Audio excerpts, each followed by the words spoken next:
बातमीचे प्रायोजक आहे चष्मावाला, जगदंबा चौक, लष्कर, सोलापूर।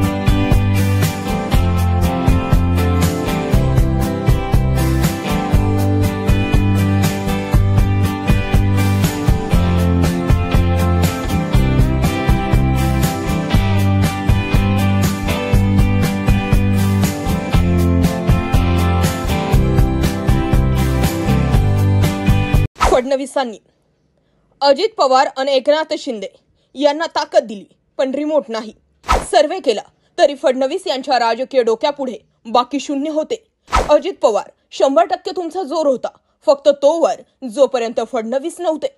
थोडक्यात फडणवीसांनी अजित पवारांना व्यसन घातलं कसं ते 5 मिनिटात सांगते। नेमकं घडलंय का?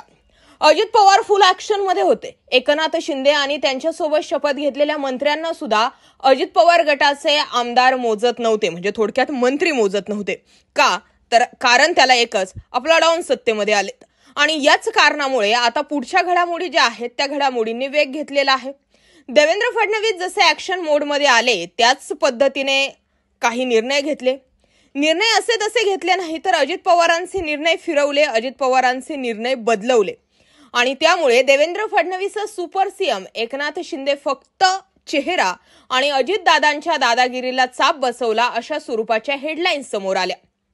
राज्यातील तिघाडी सरकारमध्ये अंतर्विरोध आहे हे स्पष्ट झालंय। एक मुख्यमंत्री, 2 उपमुख्यमंत्री यांच्यात अधिकार पदावरून स्पर्धा सुरू आहे। अजित पवार यांच्या दादागिरीचा अनुभव महाविकास आघाडीच्या सरकारने पाहिला, पण सध्या त्यांच्या दादागिरीला चाप लावला जात आहे। मुख्यमंत्री असताना उद्धव ठाकरे यांच्यासोबतचे जे आमदार होते त्यांचं म्हणणं असं होतं की अजित पवारांनी निधी देण्यामध्ये काटकसर केली। देवेंद्र फडणवीस यांच्या बाबतीतही असंच होऊ शकतं का असं बोललं जात असतानाच आता देवेंद्र फडणवीसांनी आणखी काही गोष्टी करून दाखवल्यात। राज्यातील सरकारमध्ये मुख्यमंत्री एकनाथ शिंदे हे केवळ चेहरा आहेत का आणि खरे मुख्यमंत्री सुपर सीएम हे देवेंद्र फडणवीसच आहेत असा घणाघात काँग्रेस प्रदेशाध्यक्ष नाना पटोले यांनी केला। टिळक भवन येथे काँग्रेस प्रदेशाध्यक्ष नाना पटोले यांची पत्रकार परिषद झाली। राज्यातील तिघाडी सरकारमध्ये मलाईसाठी भांडणं सुरू आहेत। राज्यात दुष्काळाची स्थिती आहे, पिण्याचे पाणी नाही, चारा नाही, त्याकडे सरकारचे लक्ष नाही आणि तीनही पक्षात खुर्चीच्या वर्चस्वाची लढाई सुरू आहे। 2 दिवसांपूर्वी मंत्रालयात शेतकऱ्यांच्या जीवावर उदार होऊन आंदोलन करत सरकारकडे न्याय मागण्याचा प्रयत्न केला, पण या सरकारकडून न्यायाची अपेक्षा नाही। सरकार स्थापन होऊन 1.5 वर्ष होत आहे, पण अजून 17 जिल्ह्यांना पालकमंत्री नाहीत, मंत्रिमंडळाचा विस्तार करू शकत नाहीत। महाराष्ट्र झपाट्यानं पिछाडीवर जात असताना सरकारमधील मंत्री मात्र खोटे आकडे दाखवत जनतेची फसवणूक करत आहेत असा आरोप त्यांनी केला। मनसेनं इंडिया आघाडीच्या बैठकीवर टीका केल्याच्या प्रश्नाला उत्तर देताना पटोलेंनी म्हटलंय, राज्यात दुष्काळाची परिस्थिती आहे याची आम्हाला जाणीव आहे। एकंदरीतच काय तर मुद्दा नाना पटोले काय म्हटले हे सोडून द्या, पण सध्या अजित पवार आणि देवेंद्र फडणवीस यांच्यामध्ये तरी सर्व काही आलबेल आहे का? आता सुधीर मुनगंटीवार म्हणतात अजित पवार आणि एकनाथ शिंदे यांना सोबत घ्यायची गरजच काय होती? हा प्रश्न खरं तर फडणवीसांसाठी होता। आता पुन्हा एकदा अजित पवार हेच अर्थमंत्री असल्या कारणानं आता सगळा निधी कुठे कधी कसा वळवायचा हे सगळ्या गोष्टी अजित पवारांच्या हाती आहे आणि याच बेसवरती तर शरद पवारांपासून आमदार वेगळे करण्यामध्ये अजित पवार यशस्वी ठरलेले आहेत। अर्थात हीच गोष्ट एकनाथ शिंदेंच्या किंवा भाजपच्या आमदारांना सुद्धा लागू होते। निधी कोणाला किती द्यायचा आणि कसा द्यायचा या दृष्टिकोनातून उद्या नवीन कोणतं तरी बंड अजित पवारांनी केलं तर चला निधी आपल्याला अजित पवार देणार आहेत आणि आपलेच बॉस सत्तेमध्ये आहेत म्हणून त्यांच्या मागे आणखी काही लोकांच्या लाईनी लागू शकतात।